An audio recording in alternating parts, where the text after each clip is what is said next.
இங்க கூட வந்திருக்கிற ஒரு சில விசுவாசிகளை குறித்து என்னுடைய மனைவி சொல்லுவாங்க. நாங்கள் எங்கிருந்து வந்திருக்கிறோம், எங்களை குறித்து ஒரு சின்ன இன்ட்ரோடக்ஷன் அவங்க சொல்லுவாங்க. பிறகு ஒவ்வொரு காரியமாக நம்ம பார்ப்போம்.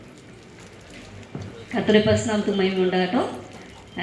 இப்போ இவங்களை பற்றி இவங்களே சொல்லுவாங்க. நான் சொல்கிறத காட்டில் இவங்க சொன்னால் நல்லாயிருக்கும். இவங்க சொன்ன பிறகு நான் தமிழில் சொல்கிறேன். सबका जयसु, हमारा नाम राधा है। एमपी से आए हम। सबको जय मसीह की। मेरा नाम ब्यूला है, हम मध्य प्रदेश से आए हैं। இந்த சகோதரி பேர் ராதிபேன். இவங்க வந்து மத்திய பிரதேசத்துலேருந்து வந்திருக்காங்க. அவங்க பேர் பியூலா. மத்திய பிரதேசம் சிரியாப்பணித்தளத்துலேருந்து வந்திருக்கிறாங்க. எங்களுடைய குடும்பம் மகேந்திரன், ஈரோடு, எங்களோட சொந்த ஊர் ஈரோடு. ஆனால் இப்போ இருக்கிறது மத்திய பிரதேசத்தில் சிரியாப்பணித்தளத்தில் குடும்பமாக ஊழியம் செய்துக்கிறேன். என்னுடைய பேர் புஷ்பம். என்னுடைய பெரிய பையன் கேப்ரியல் டோனோவில் 8th ஸ்டாண்டர்ட் படிக்கிறான். சின்ன பையன் மைக்கேல் அவன் 5th ஸ்டாண்டர்ட் படிச்சுட்ருக்கிறான். இப்பொழுது குடும்பமாக கடந்த 13-14 வருடமாக தேவனுடைய ஊழியத்தை மத்திய பிரதேசத்தில் நாங்கள் செய்து கொண்டு வருகிறோம். இன்னொருத்தர் ரொம்ப சாப்பிட்றதுல பிஸியாக இருக்கிறாரு. நம்ம விசிகல்ஸோட பையன் சுனில், பேர் சுனில், 3 வருட குழந்தை. இன்னைக்கு ஆண்டவருடைய பெரிய ஒரு அற்புதம், ஆண்டவர் செய்கிற காரியத்தை எல்லாம் உங்களோடு கூட ஒரு நேரம் எடுத்து நாங்கள் சொல்ல ஆண்டவர் எங்களுக்கு கிருபை செய்வாராக. இந்த நேரத்தில் அருமையான அண்ணன் எங்களை இன்ட்ரடியூஸ் பண்ண அந்த அண்ணன் ஒரு காரியத்தை சொன்னாங்க. பைபிளில் எத்தனை பேர் உயிரோடு கூட எழுந்தாங்க அப்படின்னு சொல்லி, நம்ம மத்தியில் மத்திய பிரதேசத்துலேருந்து வந்திருக்கிறாங்க அப்படின்னு சொல்லி இன்ட்ரடியூஸ் பண்ணாங்க. உண்மையாகவே இந்த சாட்சியை கேட்கிற அநேகருக்கு ஒருவேளை இதெல்லாம் நடக்குமா, இதெல்லாம் நடந்ததா, இதெல்லாம் உண்மையா அப்படிங்கிற பல கேள்விகள் அநேகருடைய மனதில் இன்னைக்குமே இருக்குது. ஆனால் இதை கேட்டுக்கொண்டு இருக்கிற உங்கள் எல்லாருக்கும் முன்பாக, மகேந்திரன் ஆகிய நான் இயேசுவின் சமூகத்துக்கு முன்பாக ஒரு சில சாட்சிகளை நான் சொல்ல போகிறேன். நீங்கள் கேளுங்க, ஆண்டவர் உங்களுக்கு உதவி செய்வாராக. அதுக்கு முன்னாடி ஒரு சின்ன ஜெபம் பண்ணுறோம், சின்ன ஜெபிக்கிறோம். ஏன்னா மத்திய பிரதேசத்தில் எந்த காரியம் எடுத்தாலுமே ஒரு ஜெபத்தோடு நம்ம ஆரம்பிப்பது வழக்கம். இங்கேயும் சரி அங்கேயும் சரி விசுவாசிகளுக்கு முன்பாக ஒரு சாட்சி தேவை. நம்ம எல்லாரும் ஜெபிப்போம். நம்மளுக்கு பிரார்த்தனை கரு. ஆண்டவரே, நாங்கள் துதிக்கிறோம், ஸ்தோத்திரிக்கிறோம்.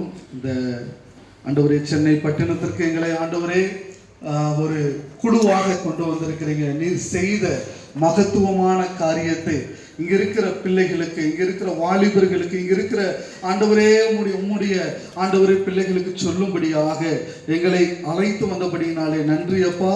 இன்றைக்கும் இந்த இடத்துல எங்களை நிற்க வைத்திருக்கிறபடியினாலே உமக்கு நாங்கள் நன்றி செலுத்துகிறோம். தொடர்ந்து ஆண்டவரே எங்களை வழி நடத்தும். இந்த ப்ரோக்ராமை பொறுப்பெடுத்துக் கொள்ளும். இயேசுவின் நாமத்தில் ஜெபிக்கிறோம் பிதாவே, ஆமென், ஆமென். சரி, இப்போ உங்களோடு கூட ஒரு சில ஸ்லைடு அவங்க அண்ணன் காட்டுவாங்க.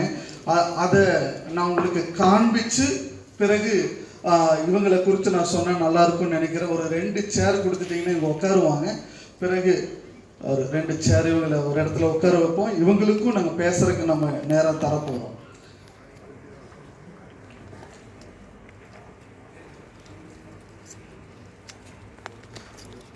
Good sir.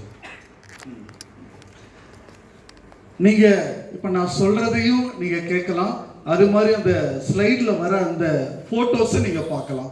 சரிங்களா? கேளுங்க, பாருங்க. அப்போதான் சில காரியங்கள் நமக்கு புரியும். இன்றைக்கு நாங்க மத்திய பிரதேசத்துல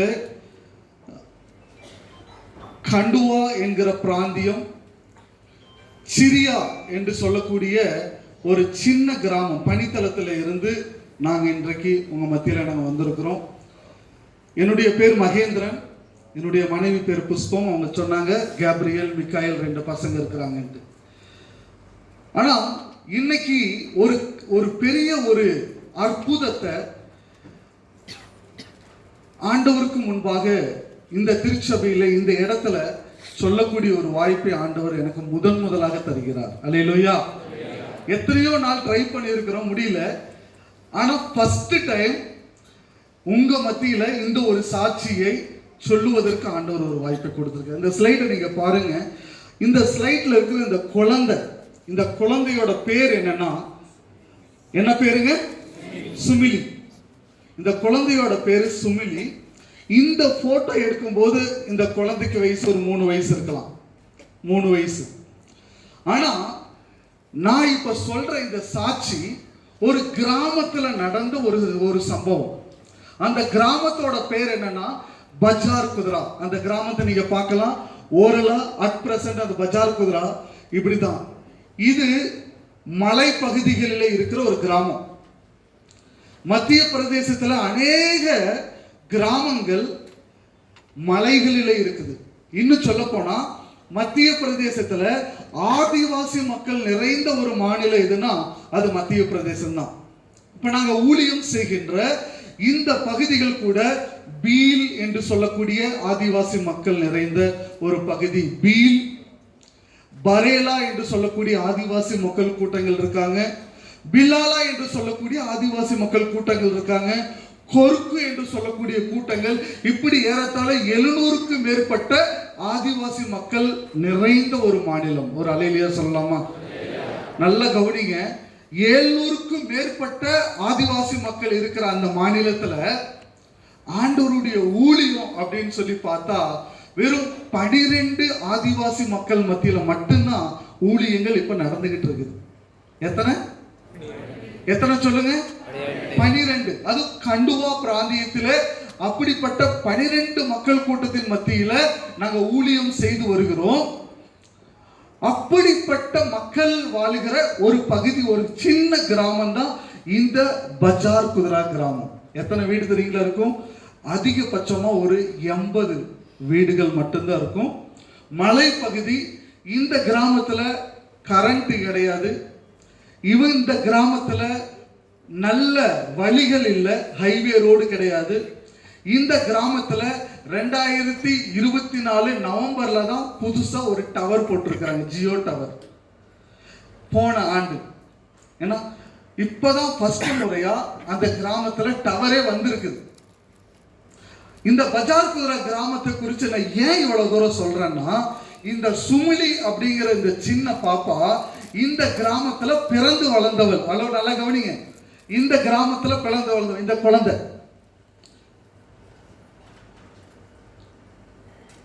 ஆனா நீங்க இந்த ஸ்லைடுக்கு அப்புறம் இன்னொரு ஸ்லைடு போடுங்க. இந்த ஒரு சகோதரி, இந்த சகோதரியை குறித்து நான் சொல்ல விரும்புறேன். இந்த சகோதரியோட பேர் என்னன்னா ராதி. என்ன சொல்லுங்க? ராதி பெண். பெண்னா சகோதரி. இந்த ராதி பெண்ணோட கிராமம் பிப்பராட்டா என்று சொல்லக்கூடிய ஒரு சின்ன கிராமம். துல்கோட் பனித்தளத்தில் இருக்கிற ஒரு கிராமம். இந்த ராதி பெண்ணுக்கும் அந்த சுமிலி என்று சொல்லக்கூடிய அந்த குழந்தை இருக்கிற அந்த கிராமத்துக்கு ஏறத்தாழ 60 கிலோமீட்டர். எத்தனை கிலோமீட்டர்? 60 கிலோமீட்டர் பயணப்பட்டு வரணும். நான் சொல்லக்கூடிய இந்த சம்பவம் நேற்றைக்கு நடந்ததல்ல, ஒரு 3 வருடத்துக்கு முன்பாக நடந்ததல்ல. ஏறத்தாழ 2006ஆம் ஆண்டு நடந்த ஒரு சம்பவத்தை உங்களோடு கூட நான் ஷேர் பண்ண போறேன். என்னது? ஏன் இந்த 60 கிலோமீட்டர்? ஏன் இந்த ராதி? ஏன் இந்த சுமிலி அப்படின்னு சொல்லி நீங்க கேட்பீங்க இல்லையா? அதுக்காக நான் சொல்றேன். ஏறத்தாழ 2006ஆம் ஆண்டு இந்த சுமிலி அப்படிங்கிற இந்த சகோதரி முதல் முறையாக இயேசுவை குறித்து கேள்விப்படுகிறார். ஒரு அல்லேலூயா சொல்லலாமே? தப்பு கிடையாது. முதல் முறையாக இயேசு கிறிஸ்துவை குறித்து கேள்விப்படுகிறார். என்னைக்கு தெரியுமா கேள்விப்படுறாங்க? இயேசு கிறிஸ்து மரித்தோரை உயிரோடு எழுப்பும் தெய்வம். ஏன் அந்த நாட்கள் இருந்த மிஷினரிகள் போய் கிராமத்துல போய் பிக்சர் புஸ்தகத்தை வச்சு கதை சொல்லி இருக்கிறாங்க. லாசருவை இயேசு கிறிஸ்து உயிரோடு கூட எழுப்பினார். இது எல்லாம் கேட்டுக்கிட்டு இருந்த இந்த ராதி பெண் ஒரு மனசுல ஒரு சின்ன ஒரு விசுவாசம் ஆரம்பத்துல வந்தது. அப்ப இந்த பொண்ணுக்கு 12 வயசு. எத்தனை வயசு சொல்லுங்க? 12 வயசு. மனசுல ஒரு சின்ன விசுவாசம் வந்தது. அந்த விசுவாசத்தோட இந்த ராதி பெண் பிரேயர் பண்ணா, ஏசப்பாட்ட ஜெபம் பண்ண ஆரம்பிச்சா. ஒரு விசுவாசத்துல கொஞ்சம் கொஞ்சமா பலப்பட ஆரம்பிச்சான். திடீர்னு அந்த பஜார் குதிராங்கிற கிராமத்துல ஒரு ப்ரோக்ராம். என்ன ப்ரோக்ராம்? ஒண்ணும் கிடையாது. அந்த கிராமத்துல வருஷத்துக்கு ஒரு முறை ஒரு நிகழ்ச்சி நடக்கும். அந்த நிகழ்ச்சியில எல்லா சொந்தக்காரங்களையும் கூப்பிடுவாங்க. அப்படி கூப்பிடும்போது இந்த ராதி பெண் 12 வயது நிரம்பி இந்த தங்கச்சி தன்னுடைய தாத்தாவோட வீட்டுக்கு, பஜார் குதிரா தாத்தா வீட்டுக்கு அங்க போகிறாங்க ப்ரோக்ராமுக்காக. சரி போய் ஆடு சாப்பிடுவோம், நம்முடைய தாத்தாவை பார்ப்போம், நம்முடைய சித்தி சித்தப்பாவை எல்லாம் பார்ப்போன்ட்டு அங்கே போகிறாங்க. நடந்தது என்ன தெரியுமா? அங்கே போய் 2வது நாள், முதல் நாள் முடிஞ்சது, 2வது நாள் எல்லாருமே தன்னுடைய வீட்டை ரெடி பண்ணிட்டு இருக்கிறாங்க. திடீர்னு 8 மாசம் நிறைஞ்ச சுமிலி என்று சொல்லக்கூடிய அந்த பாப்பா, குழந்தை, கை குழந்தை, அவங்களுடைய வீட்டில் தண்ணி குடிக்கிறதுக்காக தவழ்ந்து தவழ்ந்து போய் அவங்க வீட்டில் வச்சிருந்த பானையில் தண்ணி வந்து பானையில் எப்பயுமே அப்படிதான், பானையில் தண்ணி குடிக்கிறதுக்காக எட்டி பார்த்த அந்த குழந்தை அந்த பானையிலேயே விழுந்து தலை கீழாக தன்னுடைய சரீரம் கால் மேலாக அந்த பானையில் விழுந்துட்டான். இதை அவங்க அம்மாவும் பார்க்கல, இதை அவங்க அப்பாவும் பார்க்கல, யாருமே பார்க்கல. ஏன்னா அவங்களுடைய கிராமத்துல லைட் வசதி எல்லாம் கிடையாது. நான் முன்னையே சொன்ன பார்த்தீங்களா, லைட் வசதி கிடையாது. அவங்க ஒரு மூலையில தண்ணி வச்சிருந்தாங்க. இது நடந்த ஒரு சம்பவத்தை யாருக்குமே தெரியல. தன்னுடைய தாயார், என்ன நம்ம பிள்ளை 1/2 மணி நேரம் ஆச்சு இன்னும் காணோம், குழந்தை 1/2 மணி நேரம் ஆச்சு இன்னும் காணோம், எங்க போயிட்டாங்க அப்படின்னு எல்லா இடத்துலையும் வீட்டையெல்லாம் தேடி பார்த்துருக்குறாங்க. அந்த குழந்தை கிடைக்கல. கடைசியாக அந்த குழந்தைய பார்த்துருக்குறாங்க. அவங்க வீட்டு மூலையில அந்த வச்சிருந்த தொட்டியில, தண்ணி குடிக்கிற தொட்டியில அந்த குழந்தை தலைகீழாக விழுந்து மரிச்சு போயிருந்தது. உங்களுக்கு இந்த ட்ரைபல் மக்கள் எல்லாம், நம்ம எங்க ஆதிவாசி மக்கள்கிட்ட அவங்கனால முடிஞ்ச வரைக்கும் முயற்சி பண்ணுறது, நெஞ்சு அழுத்துறது, அது பண்றது, படுவா மந்திரவாதிகளை கூப்பிடுறது, எல்லா காரியத்தையும் அந்த பஜார் குதிரால இருக்கிற மக்கள் எல்லாரும் செய்து பார்த்தார்கள். இன்னும் சொல்ல போனா அந்த பஜார் குதிரால இருக்கிற அந்த கிராமத்துல ஒரு மந்திரவாதி, அவருடைய பேர் கிசான். சொல்லுங்க என்ன பேரு? கிசான். அந்த கிசான் யாருன்னு சொன்னா வேற யாருமே கிடையாது, இந்த சுமிலியினுடைய சொந்த தாத்தா. அந்த சொந்த தாத்தாவே எவ்வளவோ மந்திரவாதங்களை போட்டு பார்த்தோம், இந்த சுமிலி குழந்தைய உயிர் பிழைக்க முடியல. கடைசியில முடிவு பண்ணிட்டாங்க. என்ன தெரியுமா? இந்த குழந்தைய நாம இனிமேல் என்ன பண்ணிடுவோம்? எரிச்சிருவோம். செத்துருச்சு, எரிச்சிருவோம். அந்த நேரத்துல ஒரு தங்கச்சி வரா, 12 வயசு நிரம்பி அந்த தங்கச்சி வரா. அந்த தங்கச்சியோட பேர் நான் என்ன சொன்னேன்? அந்த தங்கச்சி நம்ம கூப்பிடலாமா? ராதிபேன் ஆவுஜி.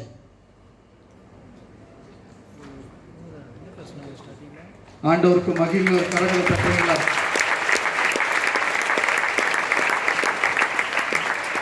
அந்த தங்கச்சி வேற யாருமே இல்லை. இந்த பெண்ணு இயேசு கிறிஸ்து லாசருவை உயிரோடு கூட எழுப்பினார்ல, இந்த சுமிலியை ஆண்டவர் உயிரோடு கூட எழுப்புவாங்கன்னு சொல்லி அந்த மந்திரவாதியா இருந்த தன்னுடைய தாத்தாவை அந்த பெண் அந்த குழந்தைக்கு முன்னாடி முழங்கால் படியிட வச்சு, அந்த கிராமத்தில் இருக்கிறவங்க சொந்தக்காரங்களையெல்லாம் முழங்கால் படி வச்சு இந்த பொண்ணு ஒவ்வொரு வார்த்தையா ஜெபம் பண்ண ஆரம்பிச்சா. இவ சொல்லணும், அவங்க பின்னாடி திரும்ப சொல்லுவாங்க, அன்புள்ள ஏசப்பானா அவங்களும் அன்புள்ள ஏசப்பா. அப்படி இந்த ராதிபேன் அங்க இருக்கிறவங்களை எல்லாம் ஜெபத்துல, விசுவாசத்துல கூடி ஜெபிக்க, குழுவா கூடி ஜெபிக்க ஆரம்பிக்கிறாங்க. எத்தனை மணி நேரமா ஜெபிக்கிறாங்க தெரியுமா? 1/2 மணி நேரத்துக்கு மேல அந்த குழந்தையோட கரத்துல கைய வச்சு ஜெபிக்கிறாங்க. இயேசுவே நீர் உயிருள்ள தெய்வம். எங்க ஊருக்கு ஒரு மிஷினரி பையா 2 பேர் வந்தாங்க. அவங்க இந்த குழந்தை, இந்த லாசரு உயிரோடு கூட எழுப்பினாருன்னு சொன்னாங்க. நான் நம்புறேன் ஏசப்பா, என்னுடைய இந்த சின்ன குழந்தை, 8 மாச குழந்தை உயிரோடு கூட எழுப்பாங்கன்னு இந்த சகோதரி கண்ணீரோடு எல்லாரும் முன்னாடி எல்லாரையும் ஜபத்துல உற்சாகப்படுத்தி ஜெபிக்க ஆரம்பிச்சாங்க. 1/2 மணி நேரம் ஆச்சு. மற்றவங்க எல்லாம் கண்ணை விழிச்சு பார்த்துருக்குறாங்க. ஆண்டவர் பெரியவர், அவர் ஒவ்வொருடைய உள்ளத்தை பார்க்கிறார், விசுவாசத்தை அறிந்திருக்கிறார். இவங்களுக்கு முன்பாக நம்முடைய விசுவாசமெல்லாம் ரொம்ப சின்னதான் நான் நினைக்கிறேன். என்னன்னா, அரை மணி நேரத்துக்கு பிறகு தேவன் அந்த சுமிலி என்று சொல்லக்கூடிய அந்த 8 மாத குழந்தைக்கு கர்த்தர் காலை ஃபர்ஸ்ட் ஆட வச்சாரு, கரங்கள் ஆட வச்சாரு.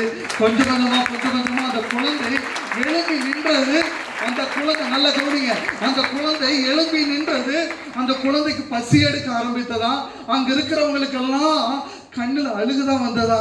அந்த குழந்தை, அம்மா எனக்கு தண்ணி தாகமா இருக்குது, நான் தண்ணிக்குள்ள விழுந்தேன், நான் தண்ணியே குடிக்கலன்னு அந்த குழந்தை தண்ணி கேட்டுச்சாமா. இது எல்லாம் கேட்ட பிற்பாடு அங்க இருக்கிறவங்களுக்கு எல்லாம் ஒரு பெரிய நம்பிக்கை, இந்த இயேசு இவ்வளவு பெரியவரா, இந்த இயேசு இவ்வளவு பெரியவரா. நல்ல கவனிங்க, இந்த இயேசு இவ்வளவு பெரியவரா. எல்லாரும் அந்த குழந்தையை தொட்டு பார்த்தாங்க. அந்த குழந்தைய எல்லாரும் கூப்பிட்டாங்க, ஏ சுமிலி இதரா, சுமிலி இதரா, சுமிலி இதரா. நாம கூப்பிடலாமா? அந்த சுமிலிய கூப்பிடலாமா? எல்லாரும் ஒரு முறை சொல்லுங்க, சுமிலி இதரா. சத்தமா சொல்லுங்க, சுமிலி இதரா. கூப்பிடலாமா? ரெடி, 1 2 3. சுமிலி இதரா, இதரா, இதரா.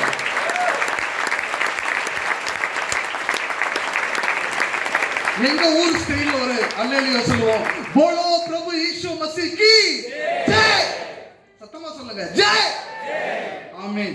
அந்த சுமிலி வேற யாருமே இல்லைங்க, இந்த தங்கச்சி சுமிலி என்று சொல்லக்கூடிய பியூலா.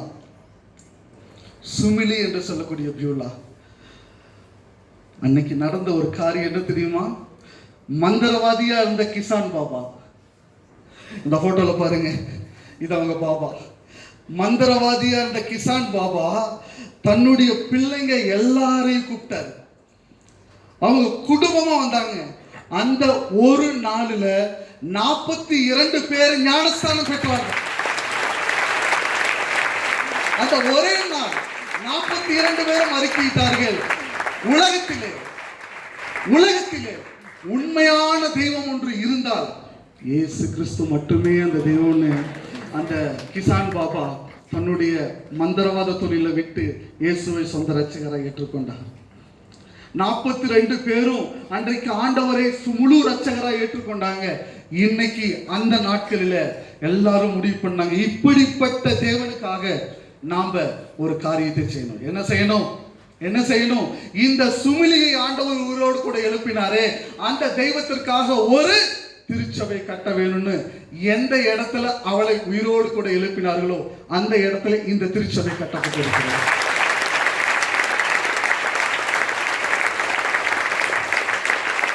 அந்த இடத்துல, இந்த இடம் வேற யாரு இடமும் கிடையாது. இந்த சுமிலி அவங்களுடைய தகப்பனார் தன்னுடைய இடத்தை காணிக்கையா கொடுத்து எஃப்எம்பிபியின் மூலமா அந்த இடத்துல என்னுடைய குழந்தை இயேசு உயிரோடு கூட எழுப்பினார் என்கிற ஞாபகார்த்தத்திற்காக அந்த இடத்துல இன்றைக்கு இமானுவேல் சாந்தி பவன் என்று சொல்லக்கூடிய இந்த திருச்சபை கட்டப்பட்டது. பிரியமான தேவ பிள்ளைய, உங்கள்கிட்ட நான் ஒரு காரியத்தை சொல்றேன்.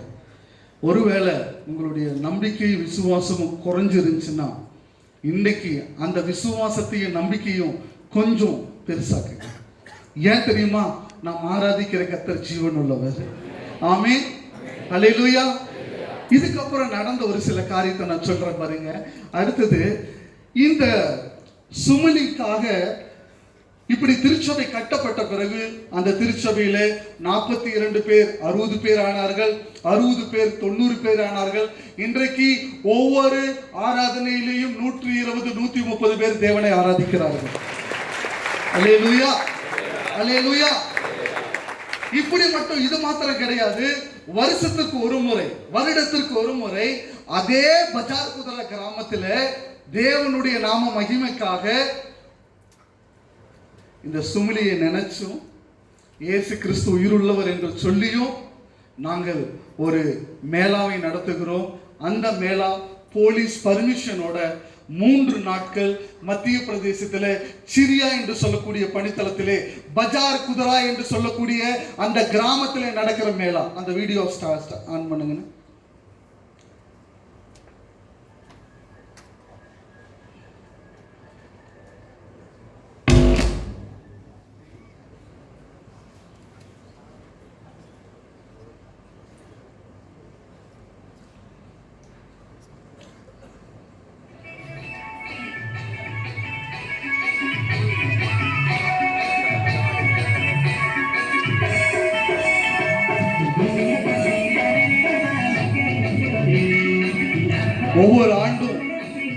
6000க்கு மேல, இந்த ஆண்டு 7000க்கு மேல மக்கள் கூடி அந்த இயேசு எப்படிப்பட்டவர், இயேசு எப்படிப்பட்ட தெய்வம், இன்றைக்கும் அந்த பஜார் குதா கிராமத்தில் கர்த்தர் ஒவ்வொரு ஆண்டும் அற்புதங்களை செய்து வருகிறார். அல்லேலூயா, அல்லேலூயா.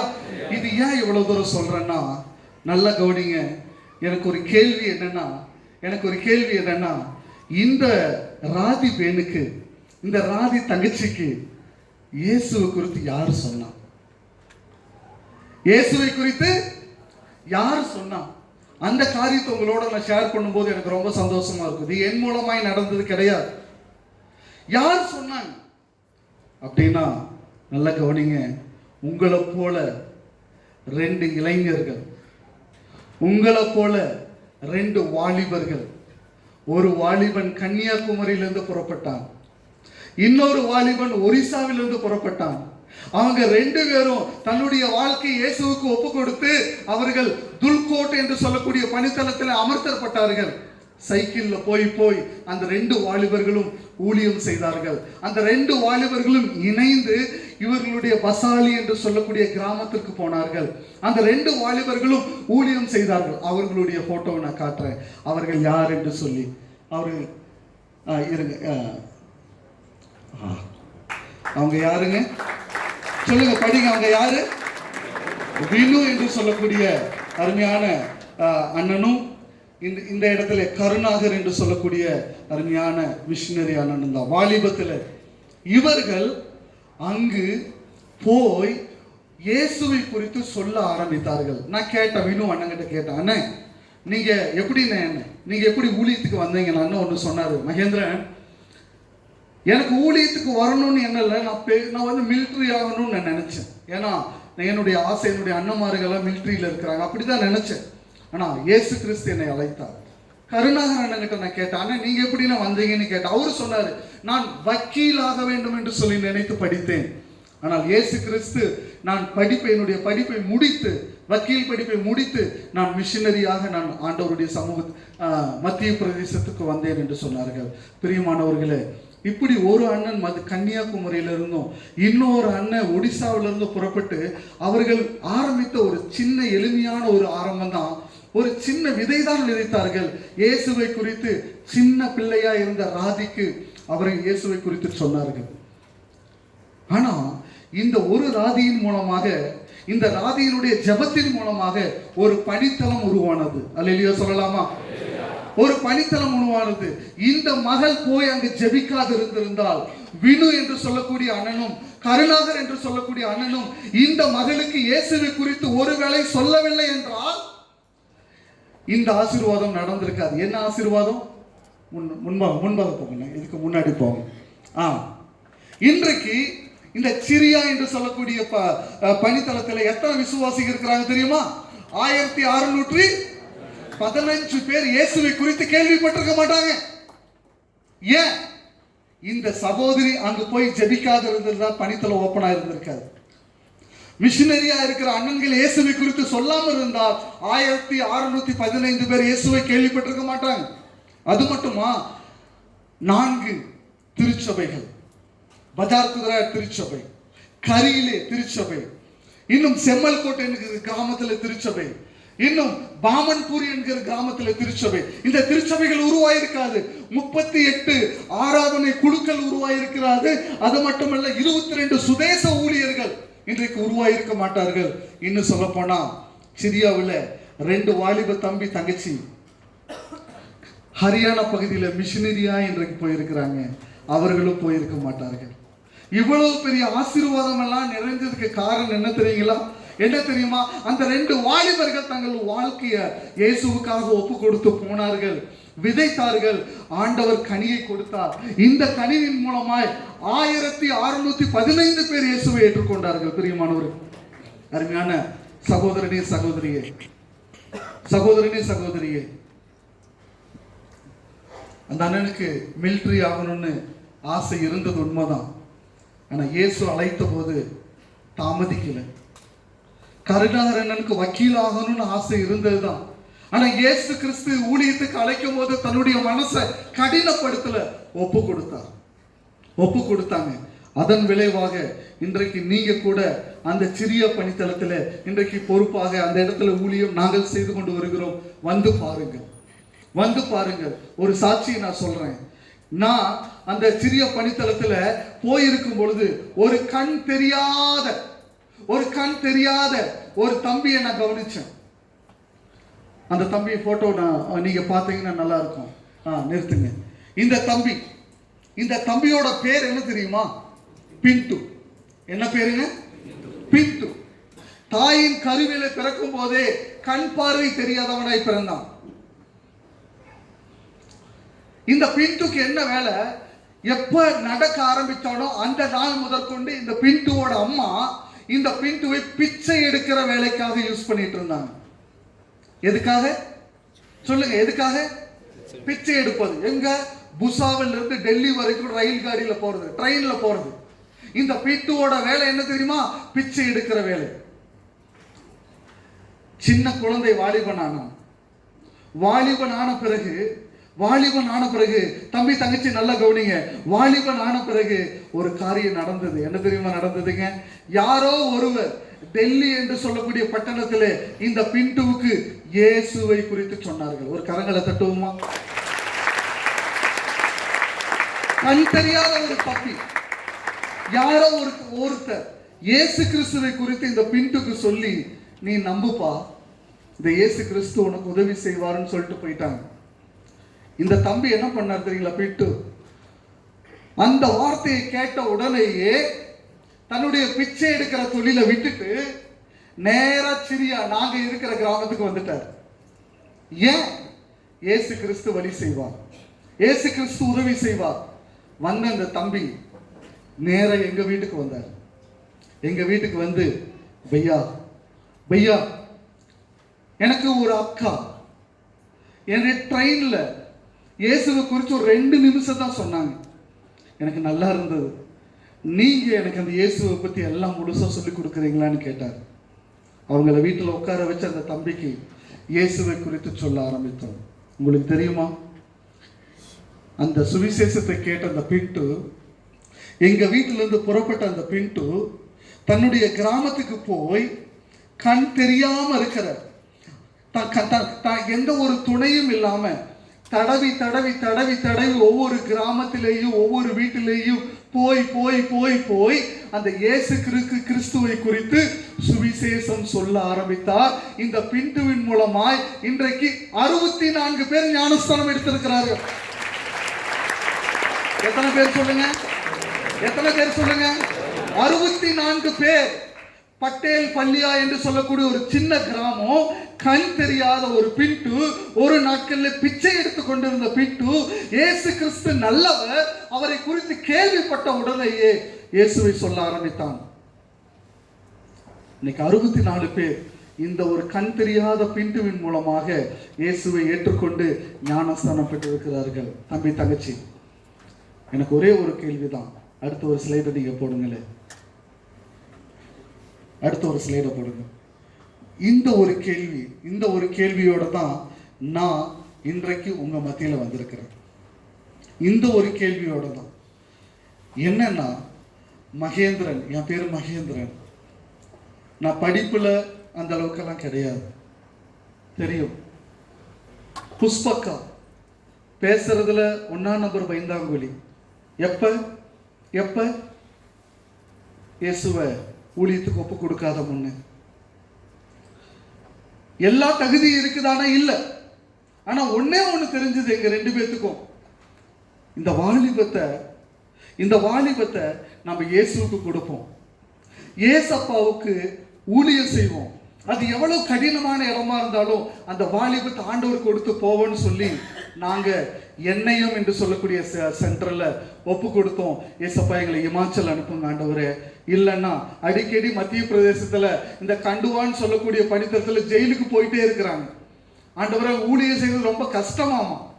அங்க ஐசக்னு ஒரு அண்ணனை ஜெயில வைக்கிறாங்க, அங்க வில்சன் ஒரு அண்ணனை ஜெயில வைக்கிறாங்க, அங்க கருணாகரன் அண்ணனை ஜெயில வைக்கிறாங்க, அங்க ஜெரால்டு ரவின்னு சொல்லக்கூடிய 2 வாலிபர்களை போலீஸ் ஸ்டேஷன்ல போலீஸ் அரெஸ்ட் பண்ணிடுச்சு. இவ்வளவெல்லாம் சொல்றாங்களே ஆண்டவரே, எங்களை ஒருவேளை உங்களுக்கு சித்தமா இருந்தா எம்பி அனுப்புங்க ஆண்டவரே.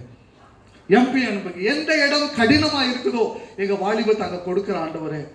நல்லா தெரிஞ்சுக்கங்க, ஹிந்தியும் தெரியாது, எப்படி பேசணும்னு தெரியாது, ஒண்ணுமே தெரியாம நாங்க போய் இறங்கணும். ஏசப்பாவுக்கு ஒப்பு கொடுத்தோம், ஜெபித்தோம். ஆண்டவர் எங்களை சிறுக சிறுக சிறுக சிறுக ஆண்டவர் கொஞ்சம் கொஞ்சமா பலன் தந்தாரு. இன்னைக்கு இந்த சாதாரண மகேந்திரனை கொண்டு, புஷ்பக்காவை கொண்டு கர்த்தர் பெரிய காரியத்தை செய்து வருகிறார். இது தேவனுடைய நாம மகிமைக்காக நான் சொல்லுகிறேன். பிரியமான சகோதரனை சகோதரியே, ஏன் சொல்றேன் அப்படின்னா, கை தட்ட வேண்டாம் ப்ளீஸ். ஏன் சொல்றேன்னா, ஒரு காரியத்தை உங்களுக்கு நான் சொல்லி முடிக்க விரும்புகிறேன். ஒரே ஒரு காரியம். அது என்ன அப்படின்னா, ஆண்டவருக்கு இன்றைக்கு தேவை நீங்க தான். கருணாகர் வினு அங்க போகாம இருந்திருந்தா, துல்கோட் என்று சொல்லக்கூடிய பணித்தளத்துல 1000க்கு அதிகமான மக்கள் இல்லைங்க. வினு என்று சொல்லக்கூடிய அண்ணன் துல்கோட்டுக்கு சிரியாவுக்கு போகாம இருந்திருந்தா, அங்க 1000க்கு மேற்பட்ட விசுவாசிகள் இல்லை. குரா கக்கோடா என்று சொல்லக்கூடிய இடத்துல நாங்க போகும்போது, அங்க ஆண்டவர் எங்களை அனுப்பாம இருந்தால் 500க்கு மேற்பட்ட விசுவாசிகள் அங்கே இல்லை. ஏசப்பா நல்லவர், பலவீனமா இருக்கிறவருக்கு பலன் தருகிறவர், உனக்கு இருக்கிற இந்த பலத்தோட போடு சொன்னவர். அப்படி போகும்போது கர்த்தர் பெரிய காரியங்களை செய்தார். ஒரு கேள்வி, இந்த கண்ணு தெரியாத பின்ட்டு கொண்டு ஆண்டவர் இவ்வளவு காரியத்தை செய்யறாரு. இந்த இடத்துல நீங்க உட்காந்துக்கிட்டு இருக்கிறீங்கல்ல, இதெல்லாம் கேட்டுக்கிட்டு இருக்கிறீங்கல்ல, உங்களுக்கு நல்ல கண்ணு தெரியும், நல்லா பேசுவீங்க, ஏன்னா நல்லா நீங்க ஓடுவீங்க, நல்லா பலன் இருக்குது. நல்லா யோசிச்சு பாருங்க, ஒரு பின்ட்டுவை கொண்டு ஆண்டவர் எவ்வளவு பெரிய காரியத்தை மத்திய பிரதேசம் செய்வாரே ஆனால், ஒரு கிராமத்துல செய்வாரே ஆனால், உங்களை கொண்டு செய்ய மாட்டாரா என்ன? கொருக்கு என்று சொல்லக்கூடிய ஒரு பீப்புள் குரூப் இருக்காங்க, ஏறத்தாழ 2 லட்சத்துக்கு அதிகமான மக்கள். ஒரே ஒரு மிஷினரி கொருக்கு டாக்கூர் என்று சொல்லக்கூடிய ஒரு கிராமம், ஒரு பீப்புள் குரூப் இருக்கிறாங்க. மிஷினரிகளே இல்ல, காலியா கிடக்குது. மத்திய பிரதேசத்தில் அப்படிப்பட்ட அநேக ஜாதி மக்கள் உங்களுக்காக எதிர்பார்த்து கொண்டிருக்கிறார்கள். என் தம்பி பையன்கிட்ட சொன்னேன், கேப்ரியல்கிட்ட, என்ன தெரியுமா சொன்னேன்? மகனே, நீ டோனாவூர்ல இப்போ 9வது போற, நீ 12வது படிச்சு முடிச்சுட்டு, நீ நல்லா படிச்சு முடிச்சுட்டு என்னடா பண்ணுவேன்னு கேட்டேன். அப்பா நான் மிஷினரியா வரலாம். எங்கடா போவேன்னு நீங்க சொல்லுங்க அப்படின்னா, நான் சொன்னேன், உன் மனசுல ஏவினார்னா மத்திய பிரதேசம் வாடா. ஏன்ப்பாண்ணா? உனக்கே தெரியுமில்லண்ணா. ஆமாப்பா, இங்கதான் நிறைய பேரு மூட நம்பிக்கையில இருக்கிறாங்க. எப்படி இருக்கிறாங்க சொல்லுங்க? எப்படி இருக்கிறாங்க? மூட நம்பிக்கையில் இருக்கிறாங்க. பிரியமான சகோதரனே சகோதரியே, நார்த் இந்தியாவில் மூட நம்பிக்கையில, மத்திய பிரதேசம், மகாராஷ்டிரா, ராஜஸ்தான், குஜராத் மூட நம்பிக்கை நிறைந்த ஒரு மாநிலம் இருக்காங்க.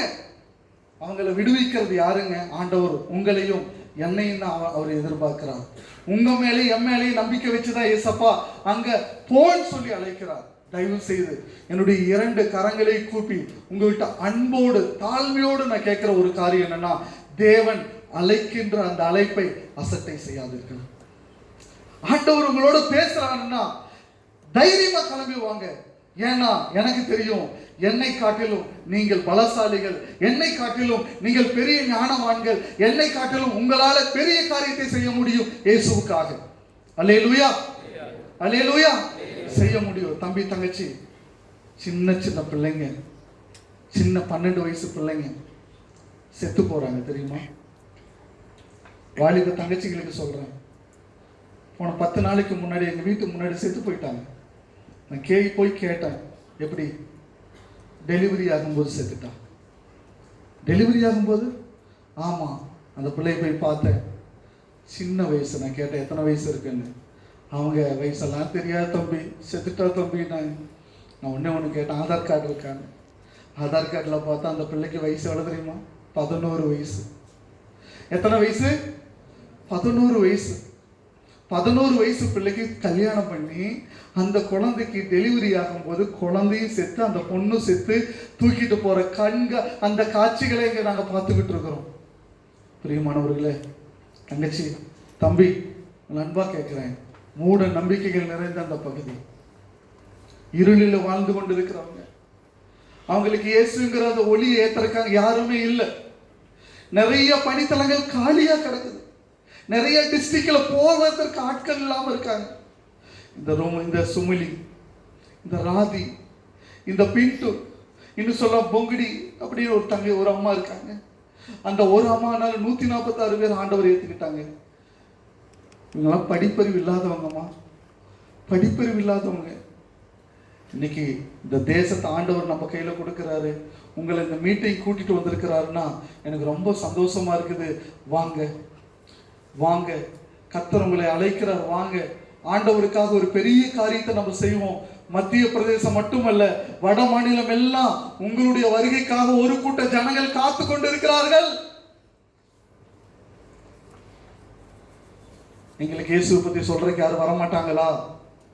நாங்க இப்படிதான் செத்துக்கிட்டு இருக்கணுமா? யார் எங்களுக்கு காட்டுவாங்க? காத்துக்கிட்டு இருக்காங்க. ஆண்டவர் உங்களோடு கூட பேசுவாரேயானால் ஆண்டவருக்கு ஒப்பு கொடுத்து நீங்க வரும்படி உங்களை நான் அன்போடு கூட அழைக்கிறேன். கடைசியா சின்ன காரியத்தை சொல்லி முடிச்சிடறேன். எங்க கூட இருக்கிற மிஷினரி அண்ணமார்கள்லாம், மகேந்திரன், இந்த யூத் கேம்ப் நீ போறப்பா, இந்த யூத் கேம்ப் போகும்போது இதையே நீ சொல்லிட்டு வா அப்படின்னு சொன்னாங்க. என்னன்னு கேட்டேன். ஒன்னே ஒன்று சொன்னாங்க, நம்ம மத்திய பிரதேசத்துக்காக ஜெபிக்கிற ஒரு குழுக்களை எழுப்புப்பா. ஏன்னா இன்னைக்கு மத்திய பிரதேசத்துக்காக ஜெபிக்கிற ஒரு வாலிபர்கள், மத்திய பிரதேசத்துக்காக ஜெபிக்கிற அக்காமார்கள், அண்ணன்மார்கள் இன்னைக்கு நமக்கு தேவை.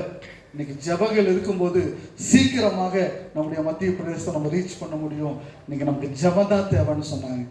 பிரியமான தம்பி, தங்கச்சி, அண்ணா, அக்கா, இதை கேட்டுக்கொண்டு இருக்கிறீங்க யாரா இருந்தாலும் சரி, ஒரே ஒரு காரியத்தை நான் உங்களுக்கு சொல்றேன். ஆண்டவர் உங்களை அழைக்கும் போது புறப்பட்டு வாங்க. அது வரைக்கும் மத்திய பிரதேசத்துக்காக, நார்த் இந்தியாவுக்காக நீங்க ஜெபிங்க. உங்களுடைய ஜெபத்தை கேட்டு ஆண்டவர் பெரிய காரியங்களை செய்வாராக. இந்த நேரத்தை கொடுத்த ஆண்டவருக்கு நான் நன்றி சொல்றேன். அருமையான அண்ணன்மார்களுக்கு நான் நன்றி சொல்லுகிறேன். அது மாத்திரமல்ல, கேட்டுக்கொண்டு இருக்கிற உங்களுக்கு நான் நன்றி சொல்றேன். ஏன்னு சொன்னா, தேவன் இன்றைக்கு நம்ம மத்தியிலே இருக்கிறார். என்னுடைய சாட்சிகள் அவர் கேட்டிருக்கிறார். உங்களை ஆண்டவர் அழைக்கும் போது நீங்கள் வரும்படி உங்களை மத்திய பிரதேசத்தில் இருக்கிற எல்லா மிஷினரி அண்ணன்மார்கள் சார்பாக அன்போடு நான் உங்களை அழைக்கிறேன். வாங்க, நம்ம ஒன்று சேர்ந்து தேவராஜ்யத்தை கட்டுவோமாக. ஆமென்.